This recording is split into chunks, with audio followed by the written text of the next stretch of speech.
Be in the garden. Be in nature. I trust you're well.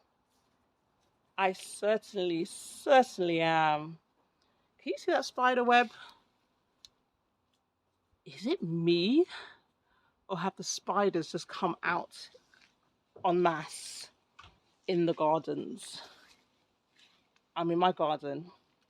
It's a sunny September day.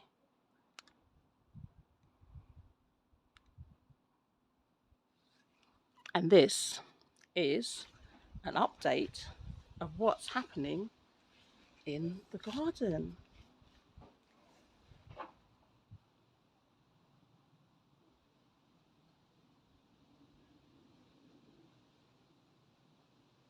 I have spiders galore in this garden, but even more beautiful than that are the bees that are making the most of this lavender.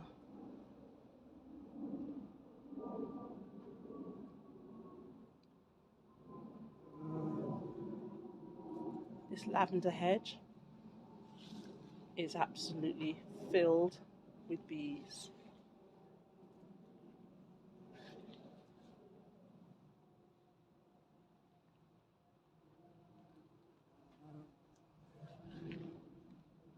The jasmine, there are a few flowers remaining, but alas, she's past her best in terms of the aroma and the scent and the flowers for this year.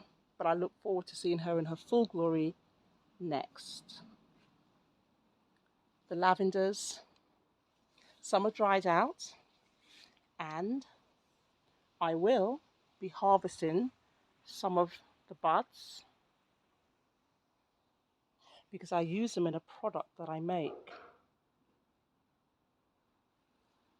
And if you don't know what it is that I make, then I'm going to leave a link in this video below that you can see what I use my lavender buds for.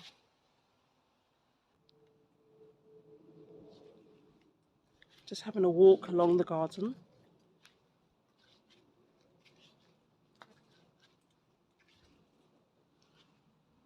This hedge providing some well needed shade. I can also hear some of the dry leaves just tumbling down through the hedge. Can you hear them too? I can see a squirrel.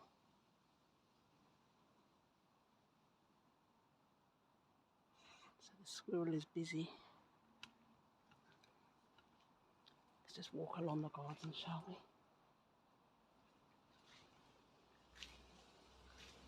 And like I said, there are spider webs everywhere. Oh, there's one, just caught something. Actively catching prey. Sarcococca. Got the hosta. Flowers of the hosta. It's not been its best this year, the hosta. Nonetheless, definitely got chewed up by slugs and snails.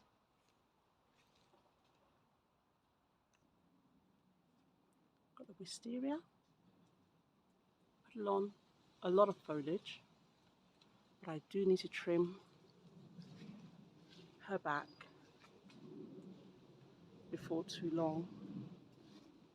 Otherwise, the new foliage can get quite carried away.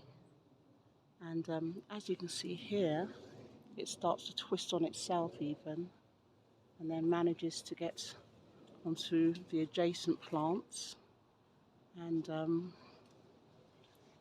makes it a little bit more challenging to prune her back later. But she's still looking beautiful.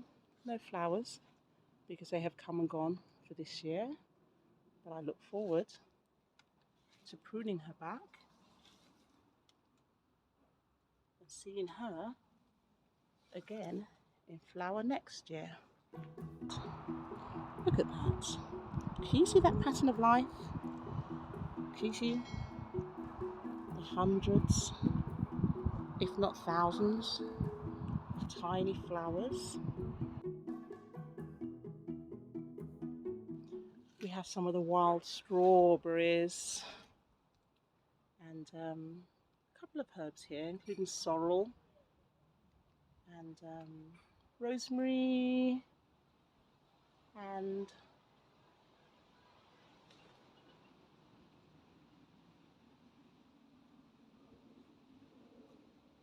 stevia. We have evening primrose also. It's looking a little dry. I think I need to water this area a little. We have the crabapple, and they've all gone. What we have now in the crabapple, oh, when I say they've all gone, I refer to the blossoms that you saw in one of my earlier videos. Please do have a look and see what they look like in early spring. But what we have now are the fruits, if you like, of the crabapple. Some tiny, tiny, tiny, tiny fruits on the tree. And they've been made into things like jams. So the crabapple at this time of year, green leaves with a tint of the autumnal colours, with a hint of the autumnal colours just poking through. But other than that, the crabapple, if you compare it to the video I showed you earlier on in the year, they are looking rather ordinary. This tree, however,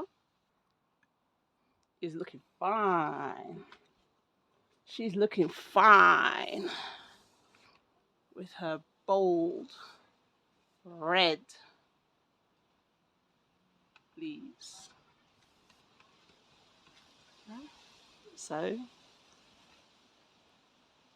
it was my intention to have something with colour in the garden at this time of year, September time, when a lot of the plants in the garden are otherwise green and almost quite ordinary.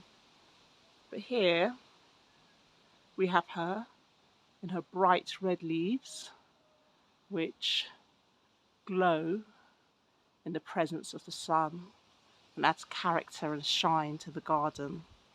So it's a nice idea when doing gardens perhaps to think about trees that offer different colours apart from the standard green, if you will.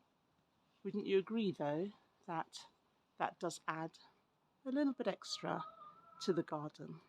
The red colour, lovely, and the sun really is shining today. Just across from this one we have our magnificent magnolia, and as you know, at this time of year all the flowers are gone, but we have almost ready for next year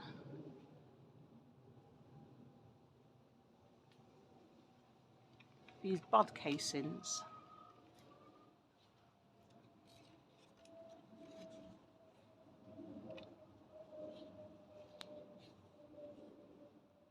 Preparing and storing energy for next year. So that's the magnolia.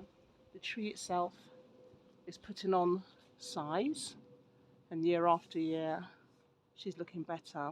I wonder if I told you a story about this magnolia tree.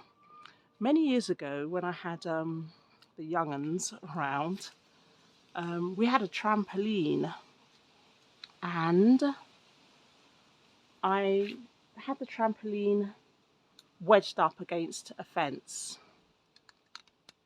and well, I had the trampoline wedged up against a fence on the opposite side, a typical round trampoline, a large in size. And what happened here was It was really very windy that particular night. When this magnolia was a lot younger, probably about 7 years ago or so, the trampoline fell. The wind blew it, and it split the trunk because there were some lower limbs here at the time, and it fell in between two limbs and the trunk, and it split the it split the magnolia all the way down here. In other words, a limb, it, it the trampoline fell down here and the trunk split into two.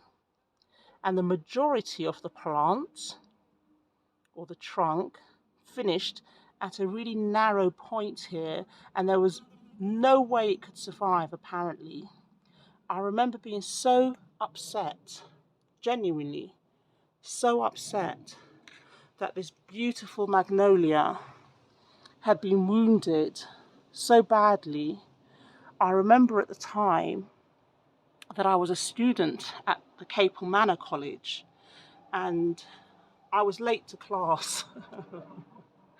And I'm never late to class, but I was late to class because where this trunk had split, and you can't see it very well now, and perhaps I'm not explaining it well, but just about there is its scar. This magnolia tree, it's my baby, and I was trying to describe that what happened was it split the trunk, and one branch and the trunk split all the way to the base, and I was late for class because I had to rescue this beautiful lady, and I had no clue. But because I have so many skills, as you well know, I'm first aid trained and I train people to become first aiders. So I decided I would treat this as a limb because it is a limb. So I ran in and got my first aid box, and I brought some bandages out, and I splintered the tree and I bandaged her up. And I used the bandage because it's a crepe bandage and it allows breathing, and it was also a little stretchy, so it wasn't rigid. And I bandaged this tree, and I really asked for the universe to please help this tree survive, because I was, as I said, I was devastated when that happened.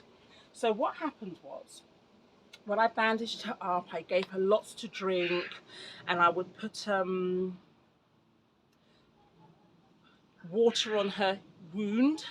And over the days and weeks, oh, actually, what happened was when I went to class that day, I explained it to my tutor, bless her, amazing tutor, and I took a picture, I think, and she had no hope.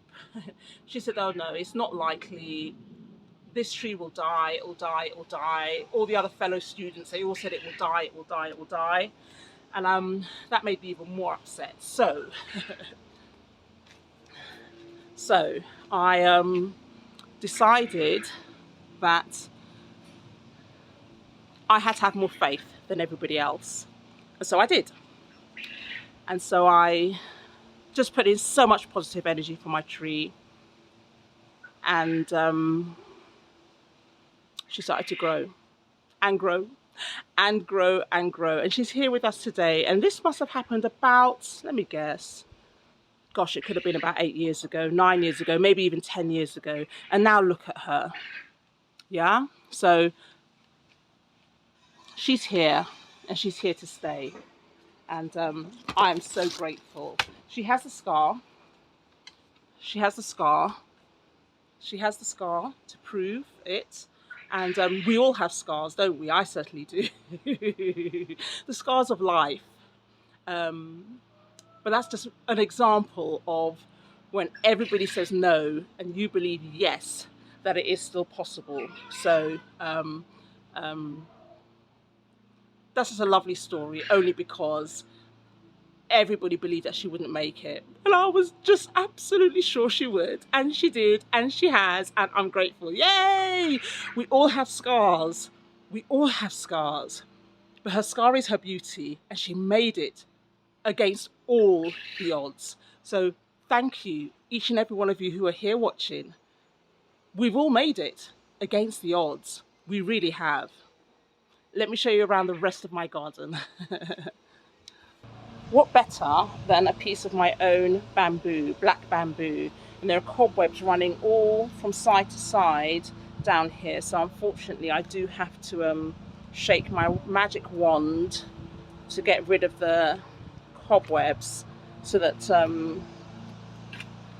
I can get down this space here.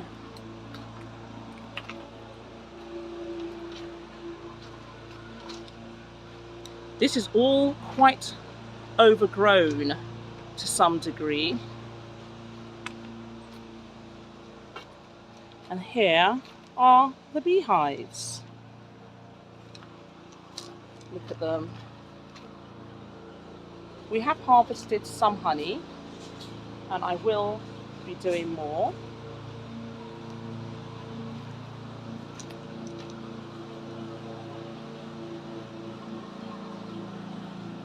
As I said, everyone's out enjoying their garden, and rightly so. But I hope you can hear me over the noise of the machinery. So, a bit of an update. I hope you've enjoyed it, and I will see you again in my next video. So, thank you so much for watching Bee in the Garden. Thank you so much. I'll see you in my next video. Remember to subscribe if you haven't. Give us a thumbs up. Hit the like button. Share with your friends. Lots of comfy down here. And get ready for the next video.